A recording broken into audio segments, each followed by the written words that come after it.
Welcome to study कर। दोस्तों आज हम डिस्कस करेंगे 23 सितंबर 2024 के मोस्ट इंपॉर्टेंट करंट अफेयर्स के क्वेश्चन। तो आप इस पूरे लेक्चर को बहुत ही ध्यान से लास्ट तक जोड़ देखिएगा। पहला और इंपॉर्टेंट क्वेश्चन है, भारतीय वायुसेना के अध्यक्ष कौन बने हैं, यानी chief of Indian air force कौन बने हैं। आंसर हो जाएगा अमरप्रीत सिंह। तो अमरप्रीत सिंह अब भारतीय वायुसेना के अध्यक्ष बन गए हैं। उन्होंने विवेक राम चौधरी का स्थान लिया है। विवेक राम चौधरी 30 सितंबर 2024 को रिटायर हो रहे हैं। उसी दिन अमरप्रीत सिंह भारतीय वायुसेना के प्रमुख के रूप में अपना पद संभालेंगे। एयर मार्शल अमरप्रीत सिंह का जन्म 27 अक्टूबर 1964 को हुआ था। फरवरी 2023 में वह भारतीय वायुसेना के उप प्रमुख बने थे और अब वो भारतीय सेना के प्रमुख बन गए हैं। उन्हें परम विशिष्ट सेवा मेडल और अति विशिष्ट सेवा मेडल से भी सम्मानित किया जा चुका है। सशस्त्र सेनाओं के प्रमुख डिस्कस करते हैं तो नौसेना अध्यक्ष हैं दिनेश कुमार त्रिपाठी, थल सेना अध्यक्ष हैं उपेंद्र द्विवेदी, वायुसेना अध्यक्ष हैं अमरप्रीत सिंह। अब हम पैरामिलिट्री फोर्सेस के प्रमुख भी डिस्कस कर लेते हैं। तो बीएसएफ के महानिदेशक हैं दलजीत सिंह चौधरी, सीआरपीएफ के महानिदेशक अनीस दयाल सिंह, सीआईएसएफ के महानिदेशक राजविंदर सिंह भट्टी। इसके अलावा राष्ट्रीय सुरक्षा गार्ड यानी एनएसजी के महानिदेशक वी श्रीनिवासन, एनडीआरएफ के महानिदेशक पीयूष आनंद और एसएसबी के महानिदेशक अमृत मोहन प्रसाद। असम राइफल्स के डीजी हैं विकास लखेड़ा, आईटीबीपी के महानिदेशक हैं राहुल रसगोत्रा। इसके अलावा रेलवे सुरक्षा बल के डीजी हैं मनोज यादव और विशेष सुरक्षा समूह यानी एसपीजी के डीजी हैं आलोक शर्मा। आप इस पूरे लेक्चर को बहुत ही ध्यान से लास्ट तक देखिएगा। लास्ट में पूछा जाएगा आपसे क्वेश्चन जिसका आंसर कमेंट बॉक्स में बताना है। अगर आप चैनल पर पहली बार आए हैं तो चैनल को सब्सक्राइब जरूर कर लें और बेल आइकन भी दबा लें। जनवरी 2024 से सितंबर 2024 तक के करंट अफेयर्स की ई बुक आपको ऐप पर मिल जाएगी। ऐप का लिंक डिस्क्रिप्शन बॉक्स में दिया गया है, तो वहां से आप ऐप को इंस्टॉल कर सकते हैं। अगला क्वेश्चन है, क्वाड शिखर सम्मेलन 2024 का आयोजन किस देश में किया गया है। आंसर हो जाएगा अमेरिका में। तो क्वाड शिखर सम्मेलन 2024 का आयोजन अमेरिका में किया गया है। इसमें पीएम मोदी जी भी शामिल हुए थे। तो पीएम मोदी ने अभी 3 दिन की अमेरिका की यात्रा की है। तो सबसे पहले वह विलमिंगटन गए थे, फिर डेलावेयर गए थे, तो वहां पर उन्होंने क्वाड शिखर सम्मेलन में हिस्सा लिया। फिर इसके बाद उन्होंने न्यूयॉर्क की यात्रा की है, जहां पर उन्होंने संयुक्त राष्ट्र महासभा के एक सम्मेलन में हिस्सा लिया है। 2025 में जो क्वाड शिखर सम्मेलन है वो भारत में होगा। इस पॉइंट को आप जरूर नोट कर लें।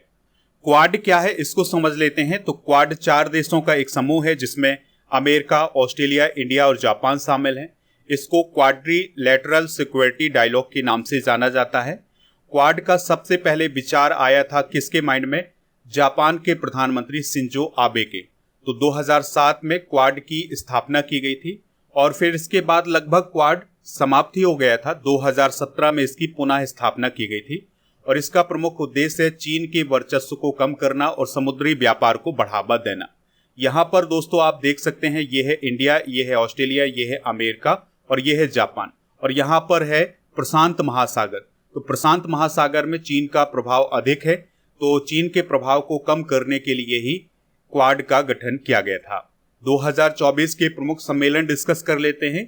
तो विंग्स इंडिया 2024 एयर शो का आयोजन बेगमपेट एयरपोर्ट हैदराबाद में किया गया है। विश्व रक्षा शो 2024 का आयोजन सऊदी अरब के रियाद में किया गया है। 7वां हिंद महासागर सम्मेलन 2024 ऑस्ट्रेलिया के पर्थ में किया गया है। 11वां विश्व सरकार शिखर सम्मेलन यूएई में हुआ है। 9वां रायसीना डायलॉग 2024 नई दिल्ली में आयोजित किया गया है। मोबाइल वर्ल्ड कांग्रेस 2024 का आयोजन बार्सिलोना स्पेन में किया गया है। 16वां विश्व भविष्य ऊर्जा शिखर सम्मेलन 2024 रोटरडैम नीदरलैंड में किया गया है। 26वां विश्व ऊर्जा कांग्रेस सम्मेलन 2024 अबू धाबी में आयोजित किया गया है। वॉन जलवायु सम्मेलन 2024 जर्मनी के वॉन में हुआ है और 50वां G7 शिखर सम्मेलन इटली के अपुलिया में किया गया है। यहाँ पर आपको याद रखना है कि फसानो भी हो सकता है आपके ऑप्शन में, तो आपको अपुलिया या फसानो दोनों याद रखने हैं। अगला क्वेश्चन है, चेस ओलंपियाड में ओपन टीम कैटेगरी में किसने गोल्ड मेडल हासिल किया है। आंसर हो जाएगा भारत। तो दोस्तों भारत ने चेस ओलंपियाड की ओपन कैटेगरी में ऐतिहासिक रूप से गोल्ड मेडल हासिल किया है। तो ओलंपियाड के 97 साल के इतिहास में भारत ने पहली बार टीम इवेंट में गोल्ड मेडल हासिल किया है। दोस्तों जो 2024 का चेस ओलंपियाड आयोजित किया गया था, यह हंगरी की राजधानी बुडापेस्ट में आयोजित किया गया था। तो इसमें पुरुषों की टीम ने और महिलाओं की टीम ने गोल्ड मेडल हासिल किया है। इस पॉइंट को जरूर आप याद रखिएगा, और ये दोनों टीमें भारत की हैं। तो अमेरिका के खिलाफ मुकाबले में भारत के डी गोगेस ने वर्ल्ड रैंकिंग में नंबर 2 फेबियानो कारुआना को भी हराया था। इस पॉइंट को भी नोट कर लें। कुछ इंपॉर्टेंट फैक्ट डिस्कस करते हैं। तो कार्तिक वेंकट रमन ने अभी हाल ही में 61वीं राष्ट्रीय शतरंज चैंपियनशिप जीती है। नॉर्वे के मैग्नस कार्लसन ने नॉर्वे शतरंज 2024 टूर्नामेंट जीता है। वर्तमान में विश्व शतरंज चैंपियन कौन है? चाइना के डिंग लेरेन। भारत के 85वें शतरंज ग्रैंड मास्टर हैं पी श्याम निखिल। 84वें ग्रैंड मास्टर हैं आर वैशाली। और फिडे कैंडिडेट में जीत हासिल करने वाले दूसरे भारतीय कौन बने हैं? डी गुगेस। और पहले कौन थे? विश्वनाथन आनंद। फिडे जो है वो शतरंज की सबसे बड़ी संस्था है, जिसे इंटरनेशनल चेस फेडरेशन के नाम से जाना जाता है, और यह शतरंज को कंट्रोल करने वाली संस्था है। इसकी स्थापना 20 जुलाई 1924 को हुई थी। मेंबर हैं 201। इसके अध्यक्ष हैं आर्कडी ड्योकोविच। मुख्यालय है लुसाने, स्विट्जरलैंड में। और वर्तमान में विश्व शतरंज चैंपियन को जरूर आप याद रखिएगा, डिंग लेरेन है चाइना के। अगला क्वेश्चन है, राष्ट्रीय अपराध रिकॉर्ड ब्यूरो यानी एनसीआरबी के प्रमुख कौन बने हैं? आंसर हो जाएगा आलोक रंजन। तो आलोक रंजन को अभी हाल ही में एनसीआरबी का प्रमुख नियुक्त किया गया है। आलोक रंजन मध्य प्रदेश कैडर के 1991 बैच के आईपीएस ऑफिसर हैं। उन्होंने एनसीआरबी के प्रमुख के रूप में विवेक गोगिया का स्थान लिया है। बात करते हैं एनसीआरबी की। तो दोस्तों, एनसीआरबी की स्थापना केंद्रीय गृह मंत्रालय के अंतर्गत 1986 में की गई थी, और इसके वर्तमान में निदेशक कौन है? आलोक रंजन। इसका काम होता है अपराध और अपराधियों की जानकारी एकत्रित करना। एनसीआरबी के द्वारा क्राइम इन इंडिया रिपोर्ट जारी की जाती है, आकस्मिक मृत्यु और आत्महत्या रिपोर्ट जारी की जाती है, जेल सांख्यिकी जारी की जाती है, और भारत में गुमशुदा महिलाओं और बच्चों की रिपोर्ट जारी की जाती है। तो ये सभी फैक्ट आप नोट कर लें। अगला क्वेश्चन है, हाल ही में किस भारतीय वेब सीरीज को इंटरनेशनल एमी अवार्ड 2024 के लिए नॉमिनेट किया गया है?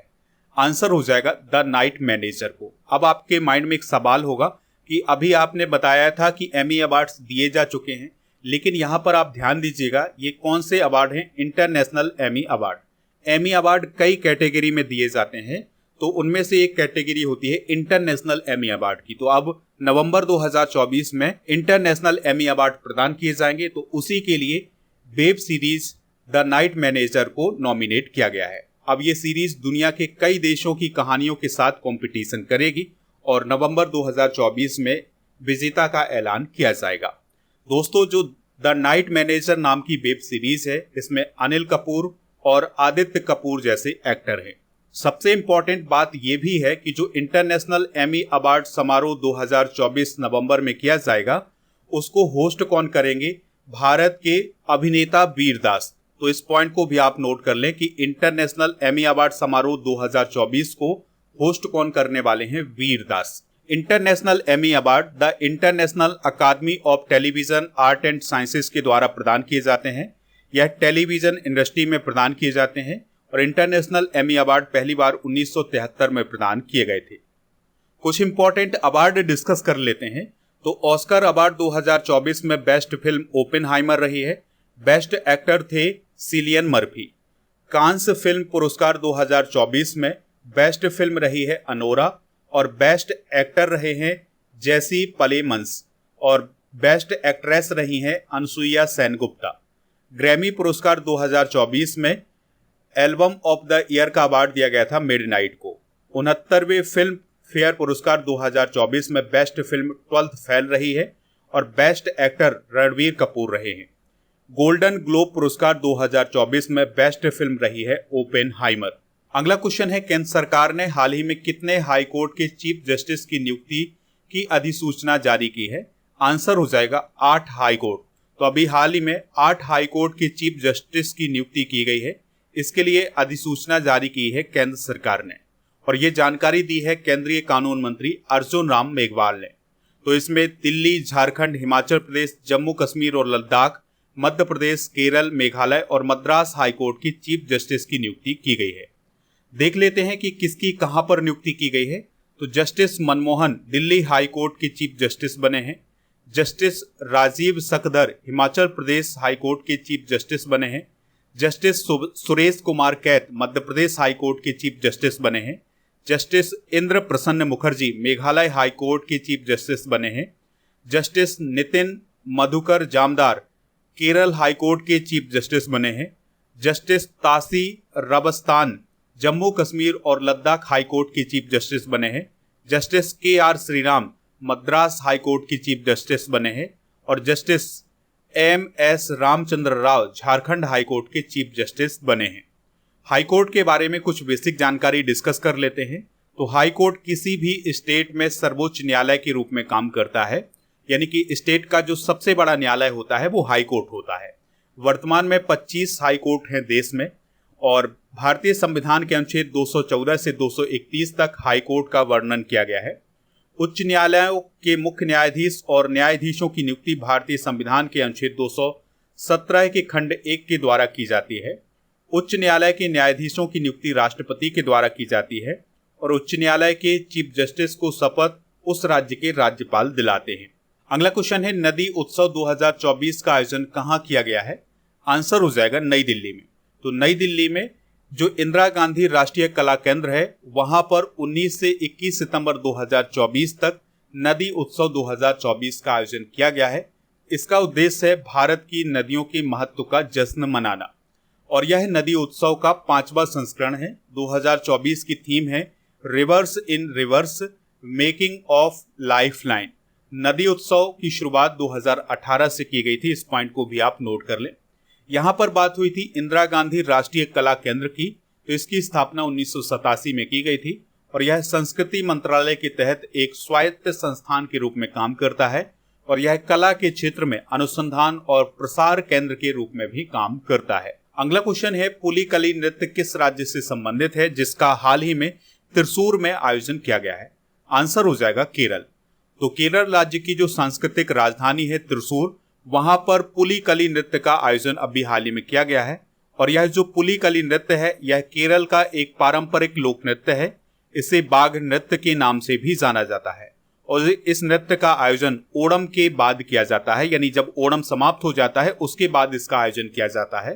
तो इसमें जो कलाकार होते हैं वो बाघ और शिकार दोनों का चरित्र निभाते हैं और यह नृत्य आज से लगभग 200 वर्ष पहले शुरू किया गया था।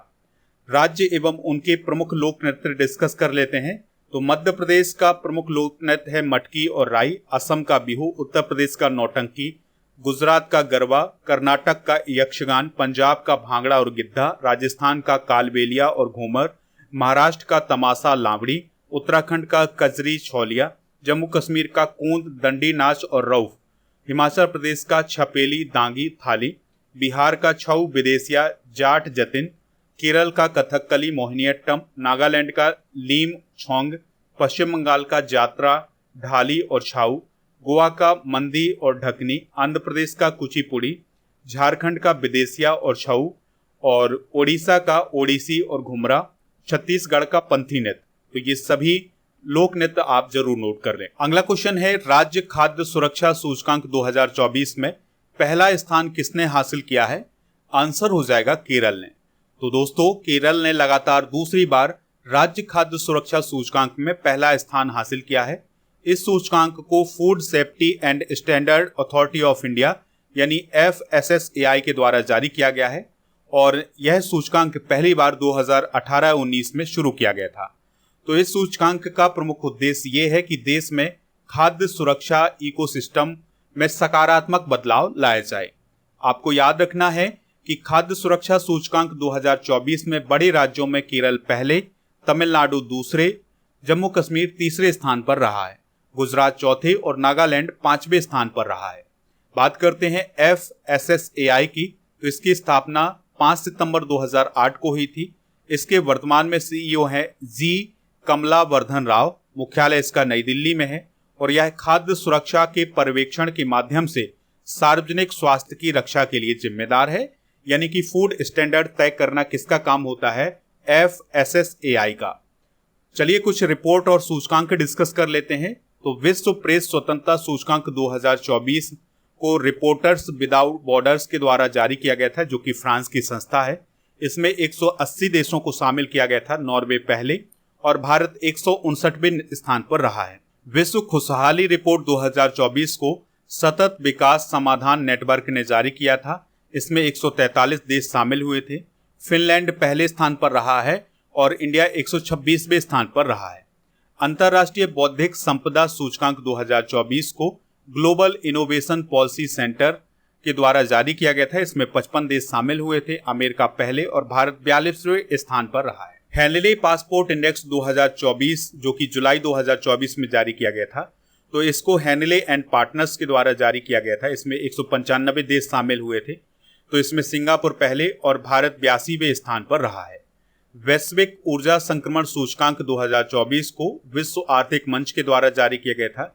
इसमें 120 देश शामिल हुए थे। स्वीडन पहले और भारत 63वें स्थान पर रहा है। ग्लोबल जेंडर गैप सूचकांक 2024 को विश्व आर्थिक मंच के द्वारा जारी किया गया था।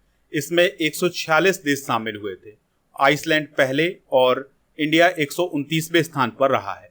विश्व शांति सूचकांक 2024 को institute for economics and peace के द्वारा जारी किया गया था। इसमें 163 देश शामिल हुए थे। आइसलैंड पहले और भारत 116वें स्थान पर रहा है। 400 अंतर्राष्ट्रीय विकेट हासिल करने वाले भारत के 10वें गेंदबाज कौन बने हैं? जसप्रीत बुमराह। तो दोस्तों, जसप्रीत बुमराह ने बांग्लादेश के खिलाफ जो टेस्ट सीरीज हो रही है उसमें अपने अंतर्राष्ट्रीय क्रिकेट के 400 विकेट पूरे किए हैं और वह यह उपलब्धि हासिल करने वाले भारत के 10वें गेंदबाज बन गए हैं। उन्होंने यह उपलब्धि 196 मैचों में हासिल की है। दोस्तों, भारत के लिए सबसे अधिक विकेट लिए हैं अनिल कुंबले ने 953 विकेट, आर अश्विन ने 744 विकेट और हरभजन सिंह ने भारत के लिए 707 विकेट हासिल किए हैं। स्पोर्ट्स से रिलेटेड कुछ इंपॉर्टेंट करंट अफेयर्स डिस्कस करते हैं। तो पंजाब ने 14वीं हॉकी इंडिया जूनियर पुरुष राष्ट्रीय चैंपियनशिप जीती है। ग्लासगो में 2026 कॉमनवेल्थ गेम्स का आयोजन किया जाएगा। सीरिया ने अभी हाल ही में चौथी इंटरकॉन्टिनेंटल कप फुटबॉल चैंपियनशिप जीती है। पेरिस पैरालंपिक 2024 में चाइना ने सबसे अधिक मेडल जीते हैं, तो उसने 94 गोल्ड मेडल के साथ 220 मेडल जीते हैं। भारत ने पेरिस पैरालंपिक 2024 में 7 गोल्ड के साथ 29 मेडल जीते हैं। अगला क्वेश्चन है, कबियूर पोनम्मा का निधन हो गया है, वह कौन थी? तो वह एक मलयालम एक्ट्रेस यानी मलयालम अभिनेत्री थी, तो उनका भी हाल ही में निधन हो गया है। अगला क्वेश्चन है, किस राज्य में विरोध प्रदर्शन से संबंधित क्षति वसूली के लिए कानून पेश किया गया है? आंसर हो जाएगा उत्तराखंड। तो उत्तराखंड राज्य में एक ऐसा कानून पेश किया गया है जिसमें अगर विरोध प्रदर्शन के दौरान कोई क्षति होती है तो उसकी वसूली की जा सकती है। दोस्तों, ये थे आज के करंट अफेयर्स के क्वेश्चन। चलिए अब हम कल के करंट अफेयर्स के क्वेश्चन एक बार रिवाइज कर लेते हैं। श्वेत क्रांति 2.0 को किसने लॉन्च किया है? Amit Shah. Miss India world wide 2024 title किसने जीता है? ध्रुवी पटेल। 14वीं हॉकी इंडिया जूनियर पुरुष राष्ट्रीय चैंपियनशिप 2024 को किसने जीता है? पंजाब। भारत ने सिंधु जल संधि की समीक्षा और संशोधन के लिए किस देश को नोटिस भेजा है? पाकिस्तान।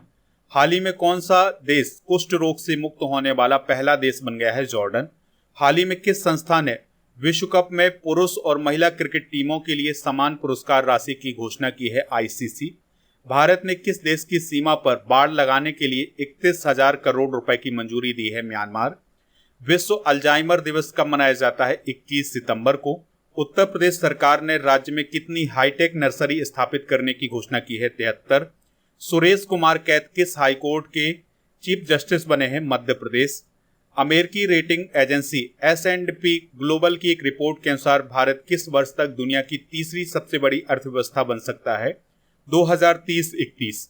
भारतीय महिला फुटबॉल टीम के मुख्य कोच कौन बने हैं? संतोष कश्यप। आज के जनरल नॉलेज के पिटारे में हम मौलिक अधिकार डिस्कस करेंगे। तो समानता का अधिकार का वर्णन अनुच्छेद 14 से 18 तक है। स्वतंत्रता के अधिकार का वर्णन 19 से 22 तक है। शोषण के विरुद्ध अधिकार का वर्णन 23 से 24 तक है। धार्मिक स्वतंत्रता का अधिकार का वर्णन 25 से 28 तक है। संस्कृति और शिक्षा संबंधी अधिकार का वर्णन है 29 से 30। संवैधानिक उपचारों के अधिकार का वर्णन है अनुच्छेद 32 में। अब हम अगस्त 2024 के करंट अफेयर्स को रिवाइज करेंगे। फ्लड वॉच इंडिया 2.0 ऐप किस मंत्रालय ने लॉन्च किया है? जल शक्ति मंत्रालय। किस राज्य सरकार ने मंदिरों, मठों और ट्रस्टों का रजिस्ट्रेशन अनिवार्य कर दिया है? Bihar. Long range glide bomb Gaurav का पहला सफल परीक्षण किसने किया है? डीआरडीओ। प्राचीन रत्नागिरी रॉक कला को किस राज्य सरकार ने संरक्षित स्मारक घोषित किया है? महाराष्ट्र। इंद्राणी पुल का उद्घाटन किस राज्य में किया गया है? सिक्किम। फुमियो किशिदा किस देश के प्रधानमंत्री हैं जिन्होंने सितंबर 2024 में पद मुक्त होने की घोषणा की है? जापान। संदीप पौंड्रिक ने किस मंत्रालय के सचिव के रूप में पदभार ग्रहण किया है? इस्पात मंत्रालय। मॉर्ने मॉर्कल का संबंध किस देश से है जो भारत की क्रिकेट टीम की बॉलिंग कोच बने हैं? दक्षिण अफ्रीका। 2024 में भारत का कौन सा स्वतंत्रता दिवस मनाया गया है? 78वां। और किस भारतीय पैरा शटलर को बैडमिंटन विश्व महासंघ ने निलंबित कर दिया है? प्रमोद भगत। कल के करंट अफेयर्स यानी वीकली करंट अफेयर्स में आपसे पूछा गया था कि जांस्कर उत्सव कहां मनाया गया है, तो यह लद्दाख में मनाया गया है। तो लगभग सभी लोगों ने इसका आंसर लद्दाख बताया हुआ है। दोस्तों, आप स्टडी करके ऐप को डाउनलोड कर लें, इसका लिंक डिस्क्रिप्शन बॉक्स में दिया गया है, तो वहां से आप इसको डाउनलोड कर सकते हैं, इंस्टॉल कर सकते हैं। यहाँ पर आपको paid course, e book, test series, daily current affairs की PDF, class note, test pass मिल जाएगा। भारत में जितने भी कॉम्पिटेटिव एग्जाम आयोजित किए जाते हैं वो सभी टेस्ट पास में मिल जाएंगे। तो यहाँ पर आपको 3000 से अधिक टेस्ट मिल जाएंगे। इस टेस्ट की वैलिडिटी होगी 1 वर्ष की। आज का क्वेश्चन है आपके लिए, फिडे का मुख्यालय कहाँ है? जो भी इसका राइट आंसर हो कमेंट बॉक्स में जरूर बताएं। ऐप पर आपको अगस्त 2024 के करंट अफेयर्स की ई बुक मिल जाएगी, तो इसको आप प्राप्त कर लें। इसके अलावा टेस्ट सीरीज वाले ऑप्शन पर जाएंगे तो आपको डेली करंट अफेयर्स का टेस्ट मिल जाएगा। ई बुक वाले सेक्शन पर जाएंगे तो आपको करंट अफेयर्स की ई बुक के अलावा जीके की ई बुक भी मिल जाएगी, और वो भी टॉपिक वाइज, तो इसको भी आप प्राप्त कर लें। पीडीएफ के लिए आप हमारे टेलीग्राम चैनल को ज्वाइन कर लें। टेलीग्राम पर जाना है और स्टडी कर ऑफिशियल सर्च करना है तो चैनल मिल जाएगा। ज्वाइन कर लेंगे तो पीडीएफ भी मिल जाएगा। स्टडी करके व्हाट्सएप चैनल और इंस्टाग्राम पेज को भी फॉलो कर सकते हैं। इन सभी का लिंक डिस्क्रिप्शन बॉक्स में दिया गया है।